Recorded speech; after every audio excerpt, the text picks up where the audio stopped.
আসসালামু আলাইকুম প্রিয় সৌদিগামী প্রবাসীরা, আপনারা যারা সৌদি আরবে নতুন আসবেন, আপনারা দীর্ঘদিন যাবৎ মেন পাওয়ারের সমস্যার মধ্যে ভুগতেছিলেন। আপনারা জানেন ইতিমধ্যে কিন্তু বাংলাদেশে মেন পাওয়ারের যে সমস্যাগুলো ছিল এগুলো ইতিমধ্যে সমাধান হয়ে গেছে। ইতিমধ্যে অনেকে মেন পাওয়ার পাওয়া শুরু করে দিয়েছেন। তারপরও মেন পাওয়ার নিয়ে অনেকে আমাদের কাছে অনেক প্রশ্ন করে থাকেন। দেখেন, মেন পাওয়ার আগে অনলাইনের যে সিস্টেমটি ছিল, আমি প্রবাসী যে অ্যাপসটি ছিল, এটা কিন্তু অনেক আগেই বন্ধ হয়ে গেছে। অর্থাৎ ওই অ্যাপস বা ওই ওয়েবসাইটের মধ্যে কখনোই বিএমইটি মেন পাওয়ারের জন্য জমা দিতে পারবেন না। ওই ওয়েবসাইটটি বন্ধ করার পর আরও একটি ওয়েবসাইট চালু করা হয়েছিল, ওইটি হচ্ছে ওসি ওয়েবসাইট। এই ওসি বিএমইটি মেন পাওয়ার যে ওয়েবসাইটটি আছে, ওইটাও কিন্তু ইতিমধ্যে বন্ধ হয়ে গিয়েছে। এখন আপনারা বা আপনাদের এজেন্সি এখন নতুন একটি ওয়েবসাইটের মাধ্যমে আপনাদের জন্য অনলাইনের মাধ্যমে মেন পাওয়ারের জন্য অ্যাপ্লাই করতে পারবে। তো নতুন ওয়েবসাইটটি এটা এখনও চালু হয়নি, এটা এই মাসের 25 তারিখ থেকে চালু হবে। এখন বর্তমানে যে মেন পাওয়ারগুলো হচ্ছে এগুলা টোটালি অফলাইনে হচ্ছে। অনেকে আমাদেরকে প্রশ্ন করেন যে ভাই, অফলাইনে মেন পাওয়ার দিলে আমরা কি অনলাইনে চেক করতে পারবো কিনা? আপনি কখনোই আপনার এজেন্সি যদি আপনার মেন পাওয়ার অনলাইনে ফাইল জমা দিয়ে থাকে বা কাগজপত্র জমা দিয়ে থাকে বিএমইটি কার্যালয়ে, তাহলে আপনি এটিকে অনলাইনে চেক করতে পারবেন না। অফলাইনে জমা দিলে অনলাইনে চেকিং করা যায় না। তো অনলাইনের যে দুইটি সিস্টেম ছিল, একটি হচ্ছে ওসি বিএমইটি আর একটি হচ্ছে আমি প্রবাসী। এই দুইটি সিস্টেমে কিন্তু বা এই দুইটি সাইডে কিন্তু বর্তমানে বন্ধ আছে। এই দুইটির একটি সাইডের মাধ্যমে আপনার এজেন্সি আপনার মেন পাওয়ার জমা দিতে পারবে না। আপনার মেন পাওয়ার জমা দিতে গেলে আপনার এজেন্সিকে সরাসরি বিএমইটি কার্যালয়ে গিয়ে সশরীরে হাজির হয়ে অফলাইনে আপনার মেন পাওয়ারগুলো জমা দিতে হবে। অনেকে কিন্তু মেন পাওয়ার পেয়ে যাচ্ছে না, অনেকের মেন পাওয়ার কিন্তু আপনাদের এজেন্সি জমা দিয়ে দিয়েছেন। তো গতকালকে কিন্তু বিএমইটি কার্যালয়ে অনেকগুলো ফাইল জমা হয়েছেন। আপনারা যারা মেন পাওয়ারের জন্য অপেক্ষা করতেছিলেন, আপনারা জানেন লাখ লাখ প্রবাসী কিন্তু এই মেন পাওয়ারের জন্য দেশে আটকে ছিলেন।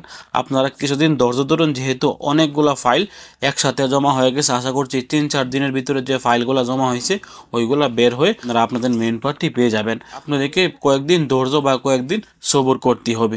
এখন অনলাইনে টোটালি বন্ধ এবং এই মাসের 25 তারিখ থেকে তারা নতুন একটি সাইট সকল এজেন্সিকে দিয়ে দিয়েছেন এবং সকল এজেন্সিকে একটি করে প্রোফাইল বা একটি করে ইউজার নেম দিয়েছেন। এই মাসের 25 তারিখের পর থেকে আমাদের এজেন্সি এই নতুন ওয়েবসাইটের মাধ্যমেও মেন পাওয়ারের জন্য আবেদন করতে পারবেন।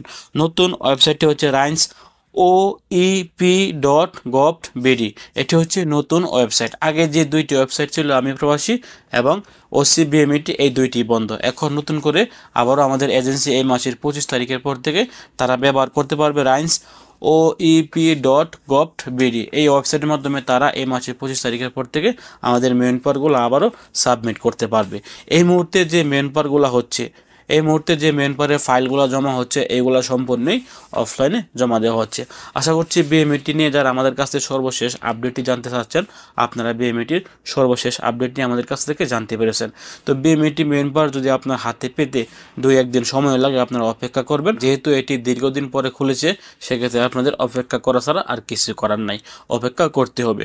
এবং এখন বর্তমানে এই বিএমইটি মেন পাওয়ারটি নিয়ে আমাদের এজেন্সি কিন্তু আমাদের সাথে একটি প্রতারণা শুরু করে দিয়েছে। অনেকে আমাদেরকে জানাচ্ছেন যে ভাই, আমার এজেন্সি আমার কাছ থেকে 15,000 চাচ্ছে। আবার অনেকেই আমাদেরকে জানাচ্ছেন যে ভাই, আমার এজেন্সি আমার কাছ থেকে 12,000 টাকা নিয়েছে। আবার অনেকেই বলছেন আমার কাছ থেকে 8,000 চাচ্ছে, 5,000 চাচ্ছে। দেখেন, যদি বাংলাদেশ সরকার নির্দিষ্ট একটি ফিস দিয়ে দিত যে মেন পাওয়ার করতে গেলে এত টাকা লাগতো, তাহলে কিন্তু এক এক এজেন্সি এক এক রকমের রেট বলতো না। এই জিনিসটি থেকে আপনারা বুঝতে পারছেন যে আমাদের এজেন্সিগুলো কিন্তু এখন আমাদের সাথে গেম খেলতেছে। আমাদের কাছ থেকে কিছু টাকা হাতিয়ে নেওয়া তারা করতেছেন। সরকার যদি একটি টাকা ফিক্স করতো, তাহলে কিন্তু সব এজেন্সি কিন্তু একই রেট বলতো। এখন কিন্তু সব এজেন্সি এক রেট বলছে না। এক এজেন্সি কাস্টমার কাছ থেকে 15,000 চাচ্ছে, আরেক এজেন্সি কাস্টমারের কাছ থেকে 12,000 চাচ্ছে, আরেক এজেন্সি 10 চাচ্ছে, আরেক এজেন্সি 8 চাচ্ছে, আবার আরেক এজেন্সি 5,000 টাকা চাচ্ছে।